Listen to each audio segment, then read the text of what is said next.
construction contract and the construction management PSA amendment.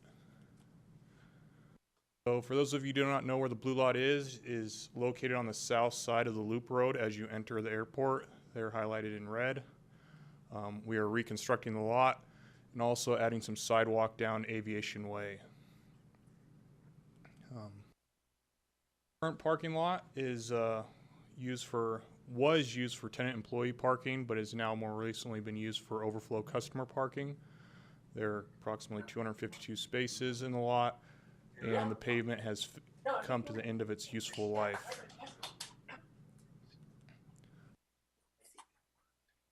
A couple of photos of the existing pavement out there. The east half is referred to as the TSA side, where you get more of these potholes and alligator cracking. And the west half is referred to as the blue side. You have these large 4 to 6 inch cracks out there, kind of inspired the saying, if you step on a crack, you break your mother's back. Was inspired by some family walking through the blue lot. I don't have any proof to that, but it's accurate. We also have some light poles in the travelway and the pedestrian walkways out there. And this is kind of more of an issue. The more it's being used for customer parking, we want to make sure we have appropriate ADA accessible paths to the terminal. We're also looking to expand the parking lot into the west to increase our parking availability in this new lot, in this lot. With that, here's the existing layout. You can see the entrance is there in the middle. We have 252 parking spaces with that. No pedestrian access over here. We got 2 light poles and an overhead sign in the existing sidewalk that is not ADA compliant. And with that, we have the new layout. We are moving the entrance and exit. This was a recommendation by our airfield superintendent, Dave Deary, recommended this, and we flushed it out during design. So the entrance will be up here to the northeast, and the exit will be down here on the southwest. We will maintain the existing entrance there as a gate for the access to the guard. They have an access easement running through the blue lot. And then with the reallocation of the parking, we gained 49 spaces. So we will now have 301 spots in the blue lot. We have also relocated the sidewalk to the south portion of the west half of the blue lot, keeping the pedestrians and families away from the freeway off-ramp, which was a concern that we brought up during design. We're also having sidewalk run down Aviation Way. We have a project in the future project for an additional customer lot here on the west side of Aviation. So this sidewalk will be serving the access to them. Then also with coordination with the guard, they brought up the fact that they don't have safe pedestrian access from the guard to the terminal building. And a lot of airmen are having to walk in the street at night to get doing that, extending the sidewalk down to them. We had one bid alternate for this sidewalk to be concrete.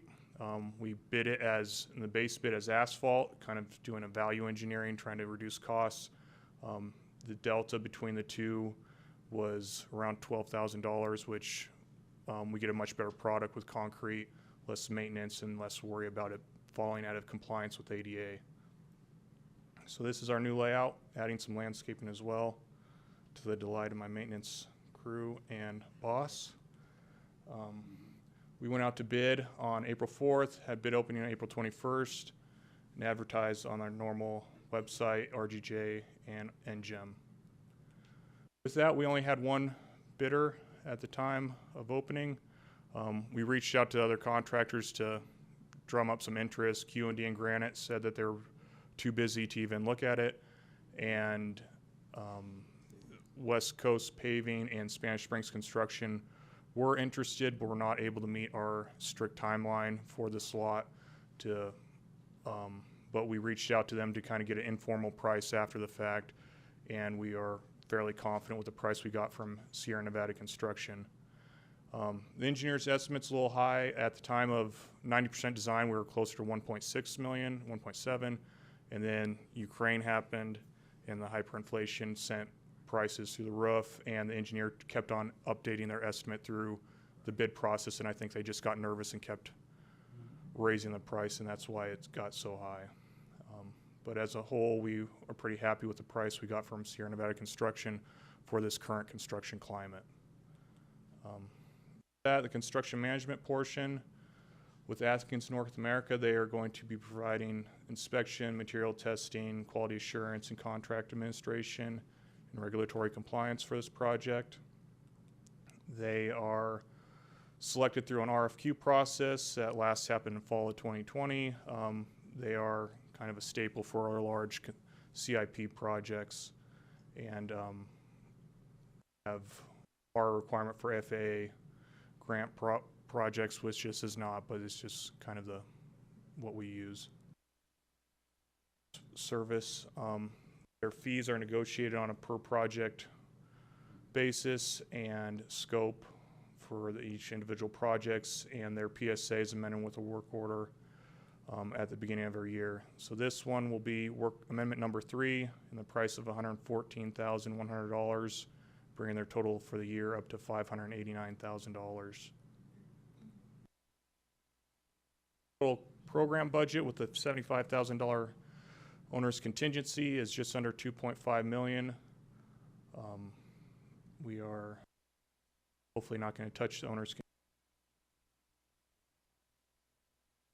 well underneath that budget. Project challenges. Yeah.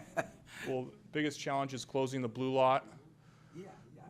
For the time we're having people, the land site operations is utilizing that lot on a weekly basis for parking, so closing it for them is going to be an issue, but we are kind of do it now or never type deal, and so we're just going to take the hit. We are trying to clear the lot as we speak, and once we get the lot clear, the contractor is going to look at starting here as soon as possible. We have a very aggressive construction schedule set for them to make sure that that lot is down as short as possible and that we're able to withstand the 4th of July weekend rush. With this, our tentative project schedule is board approval the 19th, notice to proceed potentially the 31st. They have 45 construction days. Phase 1.1 is to have the lot open for customers on July 1st for that 4th of July weekend, and then completing the remainder of the project by the 15th of July. With that, staff is seeking the Planning and Construction Committee's recommendation to the board to authorize the President and CEO to execute a construction contract for the blue parking lot reconstruction project at the Reno-Tahoe International Airport with Sierra Nevada Construction, Inc., accepting the base bid, bid alt 1, in the amount of $2,136,227, and authorize the owner's contingency of $75,000, and an amendment to the existing Atkins North America PSA in the amount of $114,100 for a total of $589,000 for the year. Questions? Thank you, my friend. Guys, any questions on these two items? And they are two separate items we'll go through. Carol? Or It's good with me. Chair Sperber, the one question I would have is what's the risk of the project not being completed by the July 4th weekend? Is it? I don't know. If we hit a woolly mammoth, then we're screwed, but I don't see that. I'm fairly confident with the previous parking lots that we've done. This is an aggressive schedule, but it's not insurmountable. If the subgrade pops, we may have some issues, but we're going to try and mitigate that, and I don't see any risks or any major issues once we get out of the subgrade as far as meeting our timeline. So if we are going to have issues, we should know early on, and then hopefully we'll be able to take steps to mitigate any of those. But I think once we get out of the subgrade, we should be fine. But it is an aggressive construction schedule, and we are having to shuttle every weekend no matter what. So I'm not sure that, I think they'll probably be shuttling pretty far on the 4th of July weekend, whether this slot is open or not. So, right. Good point. And we do have some stiff LDs to make sure that the lot is open by the 4th of July weekend, so the contractor will be motivated to make sure that happens for us. Thank you. Yeah, and the other thing in my past experiences with SNC on these smaller contracts, they've done a very good job of getting in and out, if you remember in the past. Yeah. So they've done us pretty good on these very defined projects on some. Yeah, they have a history of performing well for us, so there's some of the contractors Right. I'd be a little concerned, but SNC was one of them that I'm not going. Richard, you got any comments? No, it all looks good and exciting. Just get the notification out to the public that we have even more parking coming, because we know that it's going to be tight 4th of July weekend. I'm glad I'll be out of the country. Sounds great. All right, now with these two items, if no more questions, we have to take them separately. So can I get a motion on item 5.1? I'll make the motion to accept the recommendation to award the contract for $5 million. I don't know what the number is. I'll make that motion. Thank you. Richard J., second. All right, have a first and second. No more comments, anyone? All right, let's call for the vote. All in favor say aye. Aye. Opposed? Passed unanimously. That's 5.1. Next item, 5.2. Can I get a motion on that? I'll make that motion as well to accept the additional $114,100 for Atkins, North America. All right, can I get a second, Richard? Richard J., second. Have first and second. Any more comments? All right. Hearing none, all in favor say aye. Aye. Aye. Passes unanimously. Great job. All right, item 5.3. Let me see, who's going to start up with Roar? Good morning. Morning, Chair Sperber, trustees, President and CEO Griffin, Aurora Ritter, Manager of Airport Economic Development for the record. And this morning, Mr. Chris Cobb, Manager of Engineering and Construction, and I will be jointly presenting this item. And I also wanted to introduce Mr. David Meeting, who is in the audience, and he's with Tolls Development Company, should we be able to answer any questions. So the purpose of this item is to authorize the President and CEO to execute a First Amendment to a professional services agreement with Lean Engineering for an operational impact analysis for the proposed tolls project. And the amendment is in the amount of $40,406 for a total service agreement value of $73,821. So before Mr. Cobb speaks to the amendment itself and the scope of work, I would like to provide a little bit of background on the project itself. So the area of land that we're talking about is a 50-acre parcel of land, commonly referred to as Home Garden South. It is located directly south of the airfield on the corner of North McCarran and Airway. So the RTA did in 2020 enter into a public solicitation process in the form of a best and final offer request. And out of that process, we received a proposal from Tolls Development Company for a mixed-use commercial and industrial project. This project was presented and approved by the board in September of 2020. So just to provide some highlights on what that approval entailed. So it was a 50-year term for an estimated $70 million investment into the property. And there is a midterm refurbishment clause in the lease. So that means an additional, at a minimum, $3.5 million of investment going back into the property during the 50-year term.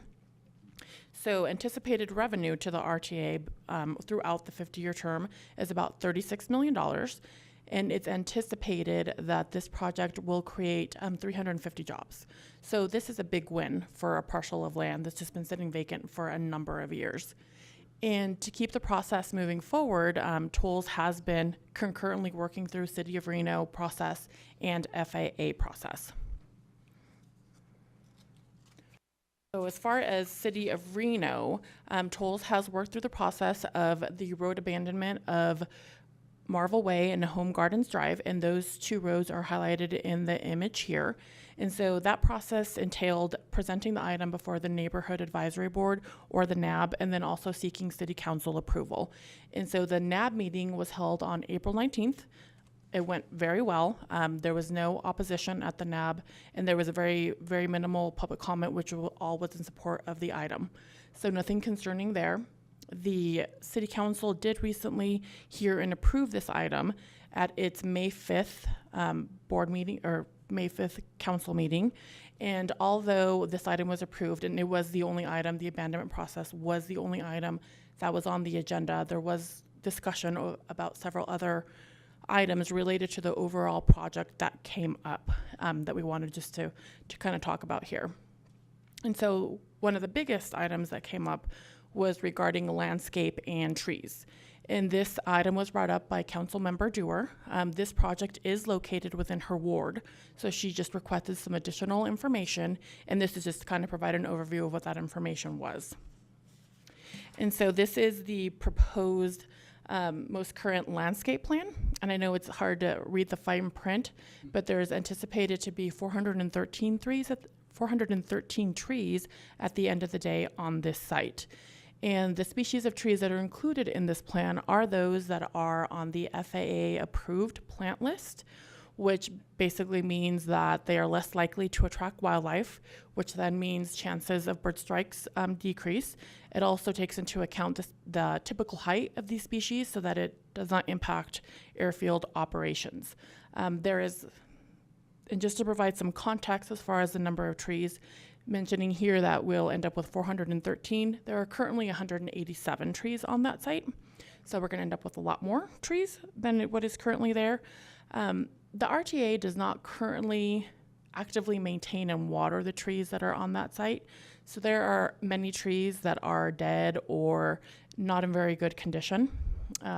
I mentioned the FAA approved list. There's also an FAA unacceptable plant list, and we have a handful of existing trees on that site that are also on that list. Is not ideal to have near an airport development.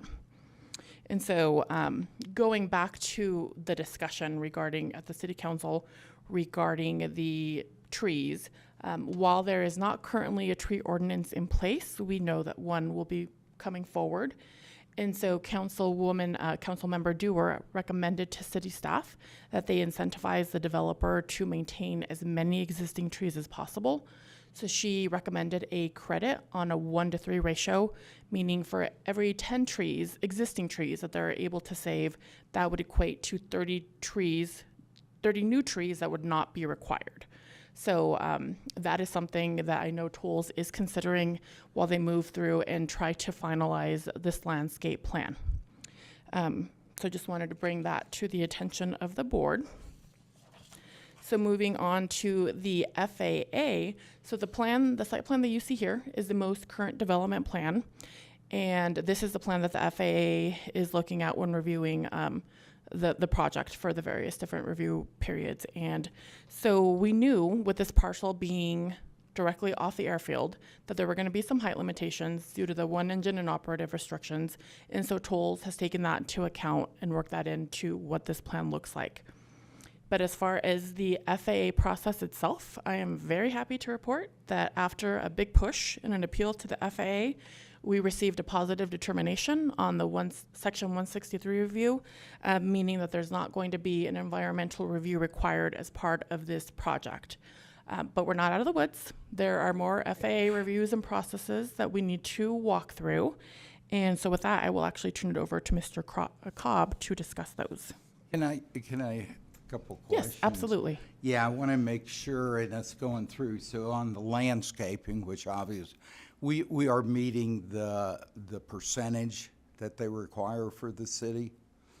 It has not. The City of Reno has not reviewed this as of yet. It's still being finalized, but you plan on meeting their requirements. Absolutely. The main thing is obviously we have special conditions that we can't. That from a safety standpoint that we need to keep in here and not put those type of items. And those existing trees, we look whether those trees even are acceptable. Like you say, they might not be acceptable. Absolutely. Right, isn't it? So, we need to always let the city know that we do have a safety consideration that's pretty damn important Absolutely. on the end of our airstrips here. We definitely have an additional layer to the landscape plan for building on airport property. Absolutely. Great. Any other questions on that item, guys? And just as a note, that information has been relayed to Council Member Dewar, so that she's Right. aware that there are acceptable and not acceptable types Right. of trees and plants. Terrific. Yeah, thanks for the update on that. Absolutely.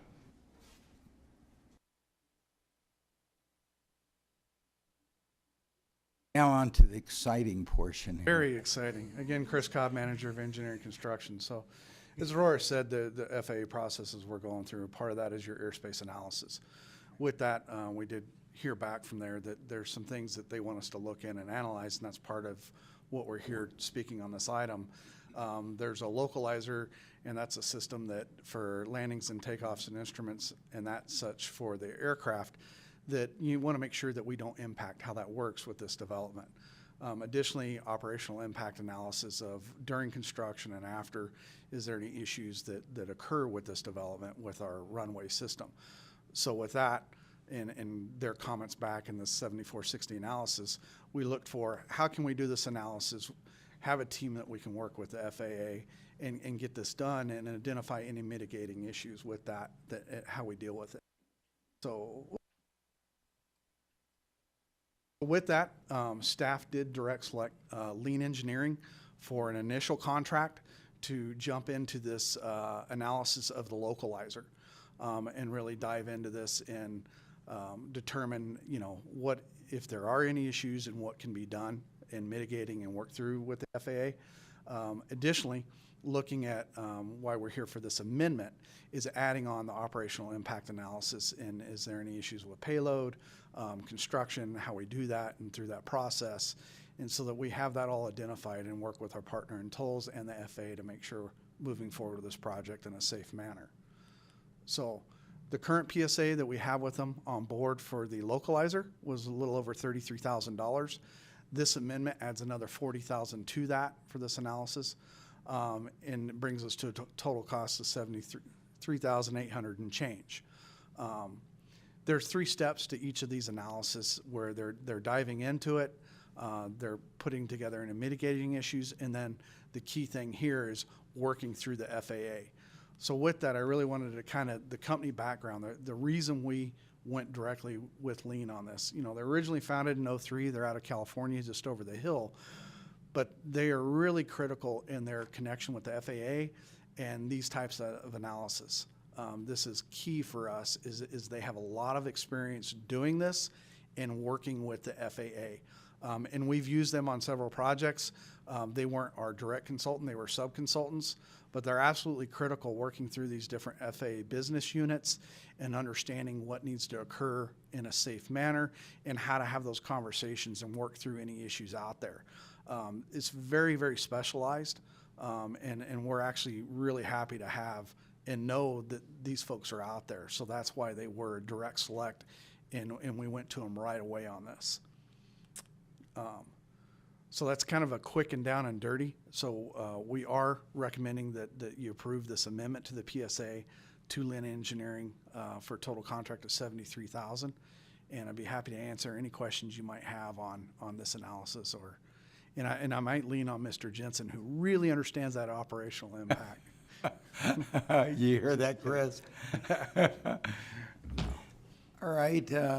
Questions, comments, guys? Carol, Jay? No comments, thank you. No comments on my end, thank you. No comments on this is well above my great knowledge of what we do in there. I'm glad we've got an expert on there in, utilizing this. These are some of those things that you use specialized people, not just, anyone. That's all I understand here it's clearly some that we want this expertise. So, with that, would somebody make a motion here? I'll make that motion to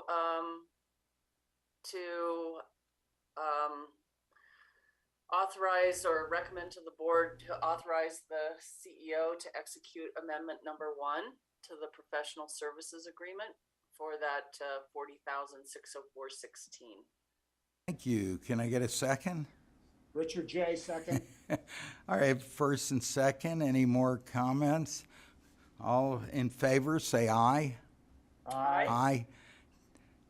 All approved. Thank you. And Aurora, also, keep us in touch. I know this critical project for us and tolls, that we want this thing and it makes good sense, and, make sure that people do understand that there are safety concerns out there at the airport.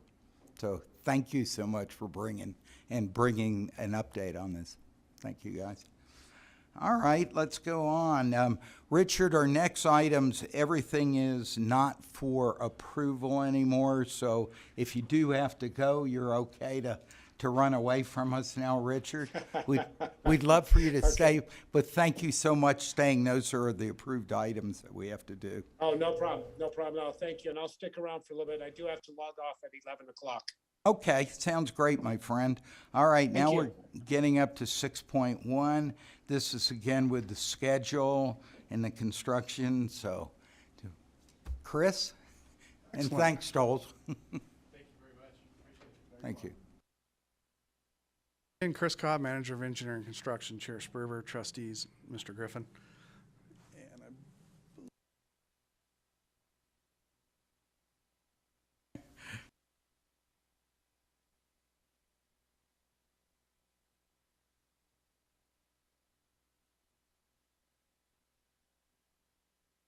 all right, we're live and in color. All right, it looks like there's a lot of yellow here, but I want to walk you through some of the things that have occurred in the last month since our last meeting. First off, in our AIP program, Taxiway Bravo Mike and the GA Run-Up Construction Project, we did bid that earlier this spring with the intent to be under construction this summer. As you heard before, we're seeing substantial increases in construction cost. With that, this was well over what we had anticipated of around a 6.2 million, came in over $8 million. We had 4 bidders on that, being primarily funded through AIP. Talking with executive staff and our ADO, we have looked to push this to next year. With that, updating our ASIP program with our ADO out of Phoenix to increase those construction funds and look to rebid this next spring and construct it next summer, and allow us to look at more of that federal funding covering these costs and not look at us as an airport to cover the difference. So with that, the project is pushed to next spring to rebid it, and that new funding coming from the FAA to help make up. It's interesting environment we are in right now. I'm keeping in contact with all our other local agencies here, and we're all seeing substantial increase, anywhere from 30 to 45% on construction costs throughout the valley right now. So it's unprecedented. I've never seen this in 22 years of my experience, and we're all doing our best to mitigate that where we can and be prepared for that as we go through. With that, in our capital improvement program, the Skybridge celestial wall panel repairs. Last month, it had a longer construction period. Number one, we were able to get into that, and it wasn't nearly as detrimental and issues that we had to repair as we anticipated. So the construction schedule, it's already done. We'd anticipated it was going to take longer. We were able to get in and get out. So really kind of in that closeout phase, and it doesn't look like we have any punch list items. So that wrapped up a lot quicker than we anticipated. The next one on the list, the airport terminal lift stations. This is another one that we experienced substantial increase in cost when we bid this. Additionally, we did only receive one bid. So we sat back with our design consultant and our maintenance team and really taking a look at what we had put out to bid and look to, number one, based on the cost being over 50% of what we anticipated. Really looking at down and dirty, what do we really truly need to do? So we're redesigning that and scaling back the scope of work to just down and dirty, what do we have to really make maintenance operations good with this lift station?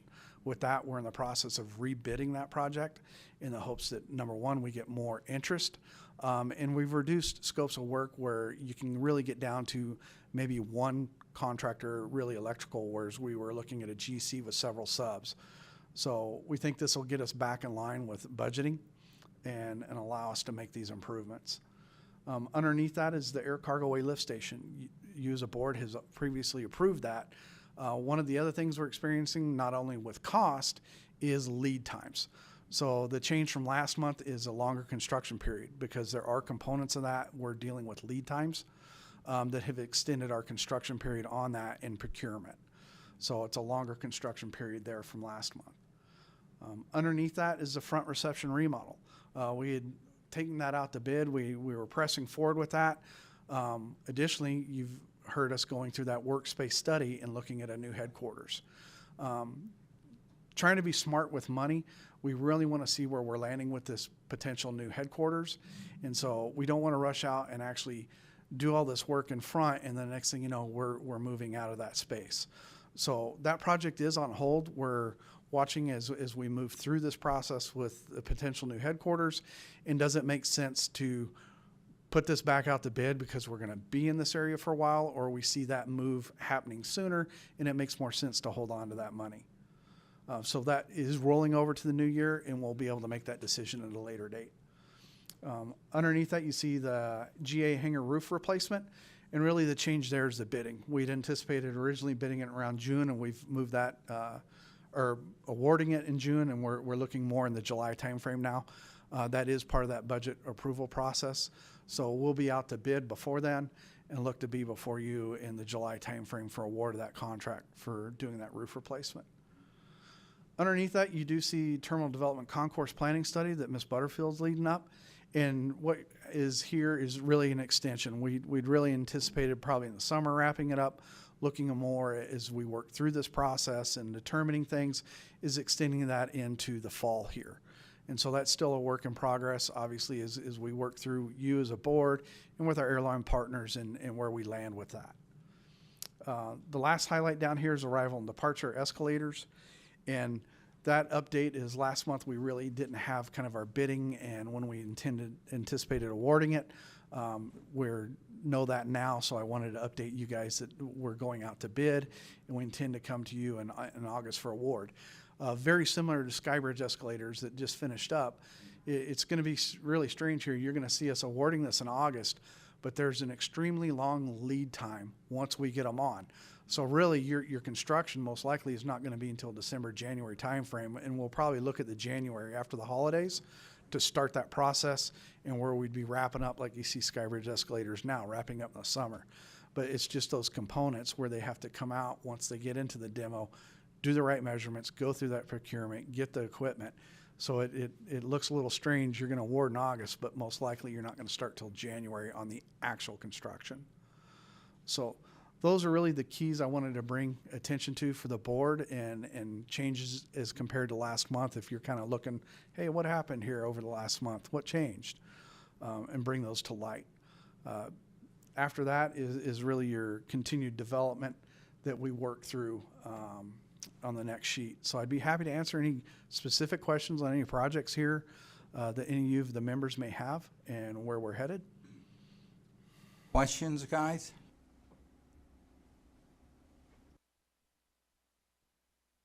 No questions on my part. Thank you.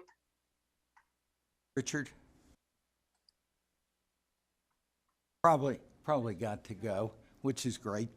All right, and again, with those things, as we know, it's great with the SNC that stayed within the budget, but obviously it's going to be project by project right now, and budgets are going to be a little tough trying to figure where they are. Again, I can remember with SNC, again, with projects that they can see a short, defined time and certain, and if they've got crews available, that's where we're going to get some of these prices and some of these, and you know, we're gonna have to be very flexible, and I know you guys are. Things shouldn't be done or should be done at different times, and, you know, so something we gotta keep watching for here. Definitely. All right, well, that's, with that item, let's go monthly status report. Any items, Carol, you or I want him to bring up? Nope, I am good. Thank you. Anything you've got, Chris, that you want? No, sir. All right, we're ready. We're moving along. Member comments? Carol, you or I got any comments? No more comments, Mr. Chair. Thank you. Thank you, my friend. No comments from me. Public comments? Okay. No public comment. No more comments. Adjournment. We are adjourned. Thank you. Thank you.